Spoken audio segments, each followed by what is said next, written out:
gentlemen, Nate Wolf.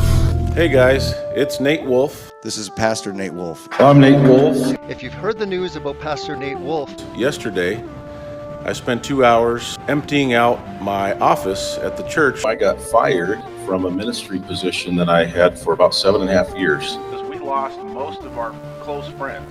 I was fired for doing nothing more but attending the Take on the World 18 conference. Not for speaking out on any truths that I've come to, not for sharing anything on Facebook, not for causing any trouble whatsoever, but simply attending the most amazing conference that I've ever been to. I want to encourage those in ministry who maybe have experienced the same thing, or maybe you're afraid. Maybe right now you're watching this and you're thinking, man, this could be me next. But I'm gonna tell you, and when I share my testimony, that being fired yesterday was probably the greatest thing that has ever happened to me in my life.